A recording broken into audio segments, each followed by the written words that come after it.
அவள் வருவாளா சீரியல் இன்னைக்கான எபிசோட்ல என்ன நடக்க போகுதுன்னு ரொம்ப சூப்பரான ஒரு ப்ரமோ ரிவ்யூ பார்க்கலாம் வாங்க. என்னோட ரிவ்யூ பிடிச்சிருந்தா லைக் பண்ணுங்க. பாரத் மேகசின்ல இருந்து ஹேமா பிந்து மேடம் லக்ஷ்மிக்கு கால் பண்ணி வந்து பேசுறாங்க. இந்த மாதிரி நாங்க ஒரு ஆர்டிக்கல் உங்க குடும்பத்தை பத்தி எழுத போறோம் அப்படின்ற விஷயத்த சொல்றாங்க. இதை பத்தி அரவிந்தா கிட்ட சொல்லும் போது அரவிந்தாக்கு ரொம்ப சந்தோஷமாயிடுது. அரவிந்தாக்கு ஹேமா பிந்து மேடம் வந்து கால் பண்ணி வந்து பேசுறாங்க. இந்த மாதிரி இந்த வருஷத்தோட சக்சஸ்ஃபுல் ஃபேமிலின்ற ஆர்டிக்கல் மூலமா உங்க மித்ராவை பத்தியும் மித்ராவோட ஃபேமிலியை பத்தியும் நாங்க போடுறதா முடிவு பண்ணியிருக்கோம், எங்கள் கமிட்டி டிசைட் பண்ணியிருக்காங்க அப்படின்னு சொன்னதுமே அரவிந்தாக்கு ரொம்ப சந்தோஷமாயிடுது. இதனால நாளைக்கு நீங்கள் ஒரு முறை உங்கள் ஃபேமிலி எல்லாருமே வந்துட்டு எங்கள் ஸ்டூடியோவுக்கு வர மாதிரி இருக்கும், ஓகேவா அப்படின்னு கேட்க, இது எவ்வளோ பெரிய விஷயம், எவ்வளோ பெரிய வேலை இருந்தாலும் நாங்கள் கண்டிப்பாக வருவோம் அப்படின்னு சொல்கிறாங்க. சரி, நாளைக்கு வரும்போது பிளாக் அண்ட் கோல்டு காம்பினேஷனில் வந்துருங்க அப்படின்னு சொல்கிறாங்க.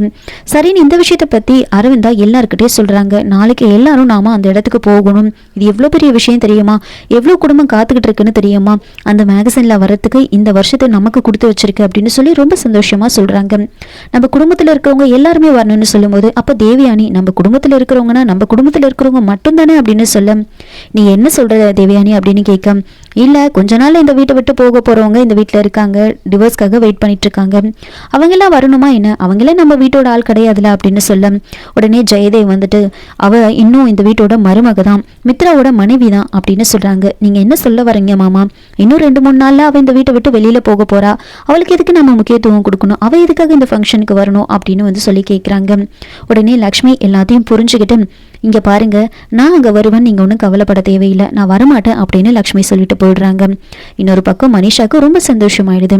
மறுநாள் லக்ஷ்மி அவங்க தம்பியை பார்க்கறதுக்காக கிளம்பிட்டு இருப்பாங்க. அப்போ மனிஷா போயிட்டு வேணும்னே லக்ஷ்மி கிட்ட வாய் கொடுக்க, லக்ஷ்மிக்கு கோவம் வந்து மனிஷாவோட விரலை பிடிச்சி அப்படியே வந்து திருப்பி விடுறாங்க. மனிஷா வந்து வலி தாங்க முடியாமல் வந்து கத்துறாங்க. அதுக்கப்புறமா லக்ஷ்மி ரெடி ஆகிட்டு இருக்கு. அப்போது லக்ஷ்மி வந்துட்டு லக்ஷ்மியோட ட்ரெஸ்ஸும் மித்ராவோட ட்ரெஸ்ஸையும் வந்துட்டு சுதீர் வேணும்னே வந்து மாற்றி மாற்றி வச்சுட்டு போயிடுவாங்க. இதனால லக்ஷ்மி என்ன பண்ணுறாங்கன்னா நேராக மித்ராவோட ரூமுக்கு வந்து போகிறாங்க. சுதீர் மாற்றி வச்சுட்டு போயிட்டுருக்கான் அப்படின்னு யோசிச்சுக்கிட்டு நேராக அவங்களுடைய ரூமுக்கு வந்து போகிறாங்க.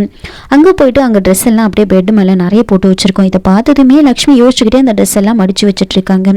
மித்ரா வந்துட்டு ரெஸ்ட் ரூம்லேருந்து வெளியில் வராரு. லக்ஷ்மியை பார்த்ததுமே நீ எதுக்காக இங்கே என்ன பண்ணுற அப்படின்னு கேட்க, உடனே பதட்டமாகறாங்க. எதுக்காக நீங்கள் இவ்வளோ பதட்டமாகறீங்க அப்படின்னு சொல்ல, இல்லை நீ இந்த ரூமுக்கு வரக்கூடாதுன்னு அம்மா கண்டிஷன் போட்டிருக்காங்கல்ல, அவங்க பார்த்தா என்ன நினைப்பாங்களோ தெரியல அப்படின்னு சொல்ல, அப்படின்னா இந்த ரூமுக்கு வரதுக்கான உரிமை எனக்கு இல்லை அப்படின்னு நீங்களும் ஒத்துக்கிறீங்களா அப்படின்னு சொல்ல, என்னோட அர்த்தம் அது இல்லை லக்ஷ்மி அப்படின்னு சொல்ல, உடனே இங்கே பாரு, நீங்கள் வந்து எனக்கு தாலி கட்டியிருக்கீங்க, என்ன உங்களோட மனைவியாக்கியிருக்கீங்க, உங்கள் வாழ்க்கையில் எனக்கு பங்கு கொடுத்துருக்கீங்க, இன்னைக்கு யாராவது ஒரு கோடு எடுத்து இந்த ரூமுக்கு வரக்கூடாதுன்னு சொன்னால் என்னோட உரிமை போயிடுமா என்ன அப்படின்னு சொல்ல, உடனே மித்ரா நீ எப்போவுமே நான் கட்டின அந்த 3 முடிச்சை பற்றி தான் பேசிகிட்டு இருக்க, நடந்த 7 அடி பற்றி தான் பேசிகிட்டு இருக்க, ஆனால் நீ கோர்ட்டுக்கு போனதை பற்றி ஏன் பேச மாட்டேற, பிரிஞ்சு போகணும்னு நினச்சது நீ தானே, என் வாழ்க்கையிலேருந்து போகணும்னு நினச்சது நீ தானே, இவ எல்லாத்தையும் விட்டுட்டு இப்போ வந்துட்டு இந்த ரூமுக்கு வர உரிமை இருக்குது அப்படின்னு பேசுறியே, அப்படின்னா நீ என்ன செஞ்ச அப்படின்னு வந்து கேட்குறாங்க. அப்போ நீங்கள் என்ன செஞ்சீங்க அப்படின்னு வந்து லக்ஷ்மி வந்து கேட்குறாங்க. என்னை கல்யாணம் பண்ணுறதுக்கு முன்னாடி உங்களோட வாழ்க்கையில் இன்னொரு பொண்ணு இருந்தால, அவளோட வந்து சேர்ந்து வாழ்க்கையை வந்து நீங்கள் பகிர்ந்துக்கணும்னு நினச்சிங்களா இல்லையா, அதை எல்லாத்தையும் மறைச்சிட்டு என்ன ஏமாத்தலையா அப்படின்னு வந்து கேட்குறாங்க. சரி, அதை எல்லாத்தையும் ஒரு பக்கம் இருக்கட்டும், நான் இந்த ரூமுக்கு வரக்கூடாது அப்படின்னு அத்தை கண்டிஷன் வச்சப்போ நீங்கள் எதிர்த்து ஏதாவது பேசுனீங்களா, அதை வந்து தப்புன்னு நீங்கள் சொன்னீங்களா, இல்லை அப்படின்னு சொல்கிறாங்க. எனக்கு தெரியும் மித்ரா சார், நீங்கள் என்னை கல்யாணம் பண்ணது வந்து உங்களோட தேவைக்காக கல்யாணம் பண்ணிக்கிட்டீங்க, நீங்கள் எல்லாரும் சேர்ந்து உங்களோட சுயநலத்துக்காக இந்த வீட்டோட மருமகளை என்ன ஆக்கிட்டீங்க, இப்போ நீங்கள் அதை உண்மை நிரூபிக்கிறீங்க, அவ்வளோதான் அப்படின்னு சொல்ல, ஆமா லக்ஷ்மி, நீ எனக்கு மனைவி ஆகிறதும் இந்த வீட்டோட மருமகளாக இருக்கிறதும் எனக்கு விருப்பம் இல்லை அப்படின்னு சொல்ல, லக்ஷ்மி ஏன் என்னை புரிஞ்சிக்க மாட்டேற, நீ எப்போவும் என்னை வந்து நான் தான் தப்பு அப்படின்னு நிரூபிக்க ஏன் முயற்சிக்கிற நீ, ஆனால் நீ பண்ண தப்பை வந்து ஏற்றுக்கவே மாட்டுற அப்படின்னு சொல்ல, அதுக்கப்புறமா 2 பேருக்குள்ளேயும் வந்து ஆர்கியூமெண்ட் நடக்குது. அப்போது வந்துட்டு லக்ஷ்மி பேசிட்டு அங்கேருந்து வந்து போயிடுறாங்க. இன்னொரு பக்கம் அரவிந்தா வந்துட்டு அந்த இதுக்காக வந்து ரெடி ஆகிட்டு இருப்பாங்க. அப்போ கழுத்தில் வந்து ஒரு நெக்லஸை வந்து எடுத்து போடுவாங்க. அதை பார்த்ததுமே தேவயானிக்கு ரொம்ப கோவம் வரும். இதை எப்படியாவது நம்ம எடுக்கணும் அப்படின்னு வந்து தேவயானி யோசிச்சுக்கிட்டு இருப்பாங்க. இன்னொரு பக்கம் எல்லாரும் ரெடியாக லக்ஷ்மி வந்துட்டு அங்கேருந்து வரக்கூடாது அப்படின்றதுக்காக மனிஷா என்ன பண்ணுறாங்கன்னா டயரில் வந்து ஆணியெல்லாம் பயங்கரமாக குத்தி விட்டுருவாங்க. லக்ஷ்மி அவங்க வீட்டுக்கு வந்து கிளம்பி போயிட்டு இருக்கும்போது பாதி வழியிலே வந்துட்டு அவங்களுடைய பைக் வந்து பங்க்சர் ஆகிடும். அதனால் தள்ளிக்கிட்டே போயிட்டுருப்பாங்க. இன்னொரு பக்கம் மித்ராவோட ஃபேமிலி மொத்த பேரும் வந்துட்டு ஹேமா பிந்துவோட அவங்க வீட்டுக்கு வந்து போகிறாங்க. அங்கே போய்ட்டு எல்லாம் பேசிகிட்டு இருக்காங்க. அப்போது வந்து ஃபோட்டோ ஷூட் எடுக்கலாம் அப்படின்னு சொல்லிட்டு எல்லாரும் ரெடி ஆகிட்டுருக்கு. இங்கே லக்ஷ்மி வந்துட்டு அந்த பைக்கை தள்ளிட்டு வந்துட்டு இருக்கும்போது ஒரு கார் கடையில் வந்து ஒரு ஃபயர் ஆக்சிடென்ட் ஆகிடும். அந்த காருக்குள்ளே 2 குழந்தைங்க இருப்பாங்க. இதை பார்த்ததுமே லக்ஷ்மி என்ன பண்ணுறாங்கன்னா, அங்கே பக்கத்தில் வந்து தண்ணி இருக்கும். அந்த தண்ணி எடுத்துகிட்டு போயிட்டு அந்த ஃபயரை வந்து அணைச்சி காருக்குள்ளே இருந்த குழந்தைங்களை வந்து காப்பாற்றுறாங்க. இது ஒரு நியூஸாக வந்து கிரியேட் ஆகுது. அப்போது ஹேமா பிந்து மேடம் வந்து டிவி ஆன் பண்ணி அந்த நியூஸை வந்து பார்க்குறாங்க. அந்த நியூஸை பார்த்ததுமே லக்ஷ்மி அதில் வந்து பேட்டி கொடுத்துருப்பாங்க. லக்ஷ்மி கிட்ட வந்து கேட்குறாங்க, நீங்கள் எப்படி காப்பாற்றுனீங்க அப்படின்னா வந்து கேட்குறாங்க. அதை வந்து பார்த்துட்டு இருக்கும் போது வந்துட்டு அப்போ தான் வந்துட்டு ஹேமா பிந்து மேடம்க்கு வந்து லக்ஷ்மி தான் அவங்களோட மருமக, அரவிந்தாவோட மருமக அப்படின்னு தெரிய வருது.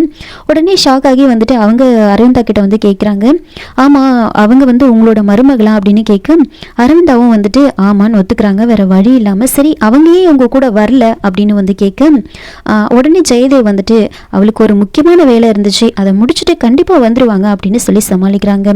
உடனே வந்துட்டு சரி அவங்க வரலன்னா எப்படி, அது கண்டிப்பாக மித்ராவோட ஒய்ஃப் அந்த ஃபோட்டோ ஷூட்டில் இருக்கணும், அதனால நம்ம இன்னொரு நாள் வச்சுக்கலாம் அப்படின்னு சொல்ல, இதுக்காக நம்ம ஃபோட்டோ ஷூட்டை தள்ளி வைக்கணும்னு ஒன்றும் அவசியம் கிடையாது, அதனால நான் என்னோட மருமகளை வர சொல்கிறேன், மித்ரா நீ போயிட்டு அவளை கூட்டிட்டு வா அப்படின்னு சொல்லி அங்கிருந்து ரொம்ப கேஷுவலாக ஜெயதேவ் என்ன பண்ணுறாங்கன்னா மித்ராவை வந்து அனுப்பி வைக்கிறாங்க.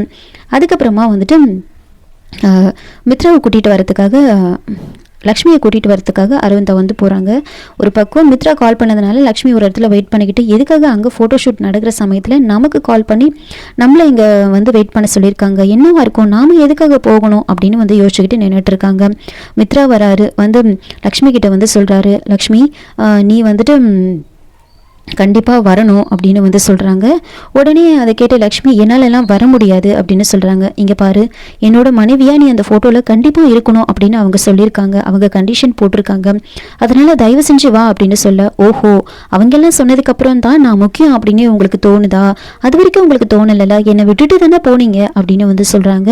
அப்போ மித்ரா வந்துட்டு எவ்வளவோ லக்ஷ்மி கிட்ட வந்து கெஞ்சி பார்க்குறாங்க. ஆனால் லக்ஷ்மி நான் வர மாட்டேன் அப்படின்னு வந்து அதையே சொல்லிக்கிட்டு இருப்பாங்க. விடாமல் மித்ரா கெஞ்சிக்கிட்டே இருப்பார். அப்போ தான் லக்ஷ்மிக்கு ஒரு மெசேஜ் வருது ஜெயதேவ் கிட்ட இருந்து, தயவு செஞ்சு நீ வாமா, இந்த குடும்பத்தோட மானத்தை நீ காப்பாற்றணும் அப்படின்னு சொல்கிறாங்க. லக்ஷ்மி அந்த மெசேஜை பார்த்ததுக்கப்புறமா சரி நான் வரேன், உங்கள் குடும்பத்தோட மரியாதைக்காக தான் நான் வரேன் அப்படின்னு சொல்லிட்டு ஒத்துக்கிறாங்க. மித்ராவும் லக்ஷ்மியை கூட்டிகிட்டு வராங்க. இன்னொரு பக்கம் அரவிந்தாலாம் டென்ஷனாக இருப்பாங்க. மனிஷா தேவியானிலாம் இவ்வளோ வர வச்சுட்டாங்களே அப்படின்னு ரொம்ப டென்ஷனாக வந்து இருப்பாங்க. அதுக்கப்புறமா என்ன நடக்குதுன்னா, லக்ஷ்மியும் மித்ராவும் வந்து அந்த இடத்துக்கு வராங்க. மனிஷா ரொம்ப டென்ஷன் ஆகிடுவாங்க. லக்ஷ்மி வந்ததுக்கப்புறமா ஹேமா வந்து நடந்த விஷயத்தை லக்ஷ்மி கிட்ட வந்து கேட்குறாங்க.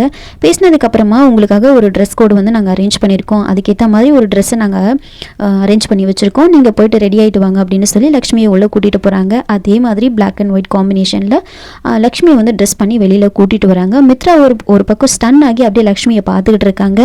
அப்படி பார்க்குறத பார்த்ததுமே மனிஷா ரொம்ப டென்ஷன் ஆகிடுவாங்க. நேராக போய்ட்டு மித்ரா கிட்ட ரொம்ப க்ளோஸாக பட்டன் வந்து சரியில்லை அப்படின்னு சொல்லி சரி பண்ண, இதை பார்த்த லக்ஷ்மிக்கு கோவம் வருது. நேராக மனிஷா கிட்ட போயிட்டு, மனிஷா நீ மித்ராவோட ஃப்ரெண்டு மட்டும்தான், அவரை இந்த விஷயத்தெல்லாம் பார்த்துக்க நான் இருக்கேன்ல, நான் பார்த்துக்கிறேன், நீ தள்ளி நில்ல அப்படின்னு சொல்ல, லக்ஷ்மி இப்படி சொன்னதை ஹேமா பிந்து மேடம் கேட்குறாங்க. என்னது இவங்க அவரோட ஃப்ரெண்டா, அப்போ உங்களோட ஃபேமிலி மெம்பர் கிடையாதா அப்படின்னு கேட்க, உடனே வந்துட்டு ஜெயதேவ் சொல்கிறாங்க, ஆமாம் என் பையனோட ஃப்ரெண்டு தான் மனிஷா அப்படின்னு சொல்கிறாங்க.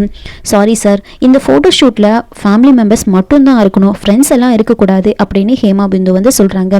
இதை கேட்டு மனிஷா ஒரு பக்கம் ரொம்ப டென்ஷன் ஆகுறாங்க. இதோட இந்த ப்ரோமோ வந்து முடிச்சிருக்காங்க. என்னோட ரிவ்யூ பிடிச்சிருந்தா லைக் பண்ணுங்க, மறக்காம சப்ஸ்கிரைப் பண்ணுங்க. தேங்க்யூ.